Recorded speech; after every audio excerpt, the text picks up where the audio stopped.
So now, please welcome the official, non-official, non-sponsor of the Savannah Bananas, but a big fan.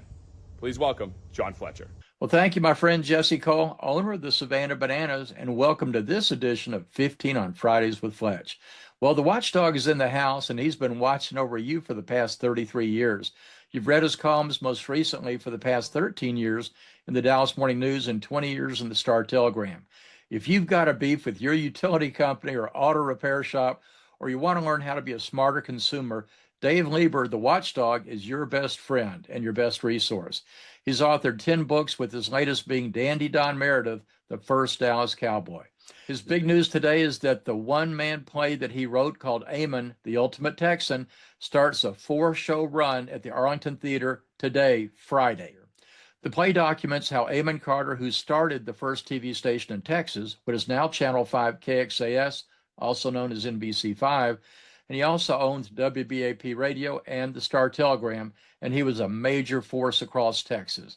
So let's find out now how Dave Lieber has always admired Amon Carter, but he writes for the Dallas Morning News. So Dave, thank you for joining us. Hi, Fletch.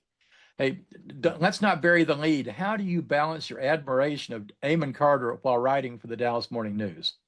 Well, that's really good to bring that up, because that is kind of a conundrum for me. But here's what happens when you're on vacation. You've been at the Star-Telegram for 20 years. You're on vacation. They call you in and they sit you down at a table and they give you a manila envelope. Now, you work for yourself. You don't have a boss. So I don't know if you know what that manila envelope means, but I think I'm afraid I know. It's the forced resignation envelope. I didn't do anything wrong. They just got rid of the entire staff back then. And the Dallas Morning News had a job called the problem solver, and she quit. So I slid in there and I told them I don't want to be the problem solver. I'm the watchdog. And that's what I've been for the last 20 years. You've authored 10 books. So what led you to write about this publishing and public servant legend? Well, when I was at the paper at the Star-Telegram for those 20 years, I felt the ghost of Amon Carter in the building. There were things going on there that didn't make any sense. And when I would ask why, they'd say, because that's the way Mr. Carter did it. And he'd been dead for like 60 years by the time I got there, or something like that. And so I just began to notice him everywhere in the ghost. And it just I realized that I could turn his life story into a play. I'd never written a play, but I thought this could work. And I was told it won't work because his daughter, Ruth, won't permit any theater to put a play on. And well, she passed away and I brought the play out, and we're just about to have our number 70 through 74 performances. So we've performed 70 times since 2019. Well, and until I saw your play a few years ago, I had no idea that Amon Carter was Mr. West Texas. Obviously, I knew that he was instrumental in supporting TCU, thus Amon G. Carter Stadium, but I didn't know that he helped start Texas Tech in Lubbock. Yeah, he insisted upon it. In fact, he was the first chairman of the board. He was the first recipient of the honorary doctorate degree. And the soap suds statue that's outside the Will Rogers Memorial in Fort Worth is also out there at Tech. And most people that went to Texas Tech, they don't know Amon Carter's role. I mean, there's Amon Carter Plaza. They just don't know who this guy is and what he did. And it's really amazing. You know, I've never found a Texas Tech graduate who could tell me the story of Amon Carter. Kelvin Dilks, who portrays Amon Carter, was a fabulous choice. How did you discover him? He was a fabulous choice. It's one of the great acting performances I've ever seen. And he was chosen by Rick Blair, who ran the Artisan Center Theater, which is now closed. But so Rick Blair gets the credit for putting Kelvin and Connie Sanchez, the director, together. And they're like they've known each other and worked together on theater for years, and they have a great rapport with each other. They trust each other, and they did this pretty much by themselves. Then they invited me in to see the dress rehearsal, and that was the first time I saw the play. I just let them run with it, and they did such an amazing job. On one performance, I counted 127 laugh lines. Oh yeah, I didn't write a comedy, but Kelvin turns it into a true to life comedy. Well, there's so many great stories in there. And, you know, you've got this wonderful quote that Amon Carter really is our Alexander Hamilton. He's our consequential figure that we've forgotten who he was and what he did for us. So tell us about his influence. Well, I guess the best way to do it is to show the things that are named after him, because it's so varied. One thing I noticed, though, is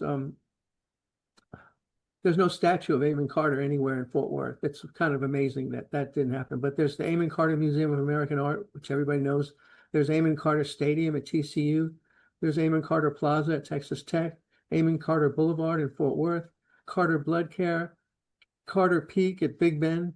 The main auditorium at Texas A&M School of Law. Amon Carter Riverside High School. Amon G. Carter Lake in Bowie. Amon Carter Airport. Amon Carter Terminal at Meacham, and Amon Carter Foundation.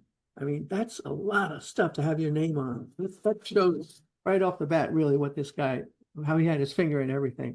Oh, absolutely. Now, your performances will be Friday night tonight, also Saturday afternoon and evening, and Sunday afternoon. How do we buy tickets to the play?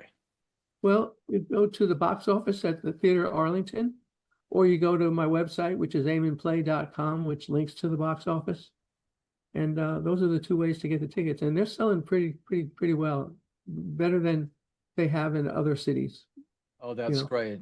And how do we order a copy of your book? Well, I have a website for the book and the play, and it's amonplay.com. And I'd ask people if you're going to order it, and I'd be honored if you would, to please not buy it through Amazon, because this is a picture of Jeff Bezos' $1 billion yacht. And I think he's got enough money, and I think it's time to pay the authors as opposed to Jeff Bezos, So go to amonplay.com. So Arlington is going to be the 11th city you've performed in. What's your next step? Well, I can't really say because I haven't signed the contract yet, but it's going to be so big that it's going to be like huge when we say where this is. I'll give you a clue though. It's the one place that Amon Carter wouldn't want us to put our play on. Oh, I think I know where that is. So now tell me about the aha moment that led you to become the voice of the consumer as the Watchdog. Well, back in 2005, when they created the Watchdog at the Star-Telegram, the thinking was we didn't need any more opinion columnists. The world was full of blogs, full of opinions, and they said what we need is an intrepid reporter who will go out and help people and expose things and make the world a better place. And so the timing was good. They didn't really want me as a Metro opinion columnist. They wanted me as a digger. So that's how it came about. Well, and so tell us a couple of tips that you would give to us as consumers. We've got about, say, 5 minutes left. Tell us maybe a couple of fun stories, and then also some tips that we need to be doing. Well, the number one tip, of course, in my Watchdog Nation, which is a consumer rights movement that I call it, is you need to always search before you buy. You need to look things up before you hire someone to come to your house. You need to find out what their flaws are, what people say about them. And if you don't search, you're really hurting yourself, because you'll find out later some bad stuff happened on the job, and you'll go search and you'll find it and you'll go, wow, I wish I would have known this before I hired this numbnut, So that's really important. I can't express that enough. Now, Google has changed search with AI. So you really have to kind of power down the page. You can't just go with the first page. You just have to keep scrolling until you can find it. And you need to type in the word fraud, and like Joe Blow roofing fraud, Joe Blow plumbing fraud, complaints, whatever. Then the second piece of advice is that I think the data breaches that we've all suffered are coming home to roost, because people are getting calls now allegedly from their bank or Amazon. And the people who are calling, they know your social security number, they know your phone number, they know your address, they know the name of your spouse, because they've got all this in a data breach. So we're starting to see these data breaches impacting people, and they're losing money, because they're not realizing that these are fake calls, that people just bought their data. So that's happening now, especially with banks. Well, tell me this: let's go back to the play for a moment. If Amon Carter was here today, in 2026, tell me a couple of things that he might tell us. Well, first off, he would have figured out how to use the internet, pretty quickly. The Star-Telegram was the second internet company in the country back when they started with email and websites and all that. So that was part of his. Even though he was gone, they were still going and doing things before anybody else, which is his style.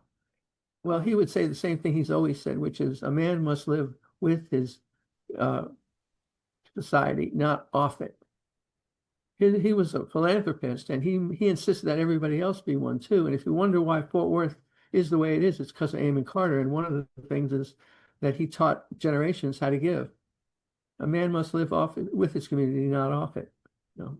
So tell us if there were 2 or 3 one-liners for us to be looking for in the play. Give us a couple of hints that are some of the showstoppers. Well, if you're from Dallas and he says, anybody here from Dallas, and you raise your hand, he's going to pick on you. You know, and so I would recommend anybody from Dallas just keep their hands in their laps, because even though he picks on you, it's nice and all, but it's funny as all heck. But I feel sorry for the they do get a free book at the end though, and everybody applauds. That's something that Kelvin came up with. That's great. So any other one-liner that he was best known for? Obviously, he would take a sack lunch and a Coke with him for any meetings in Dallas because he didn't want to spend a dime in that city. Right. He would carry a can of gasoline. He would not take a shave in Dallas. And when he would go to a banquet, he would tell everybody, "I'm not eating your food. I brought my own food from Fort Worth, and you should too." You know. So another line, of course, that I wrote this line. And it's my sad line. And I told Kelvin, I said, "This is for me. This is sad." I said, the line goes, all the things that the newspaper did to help people. And then he says, "I hope it never changes for the newspapers."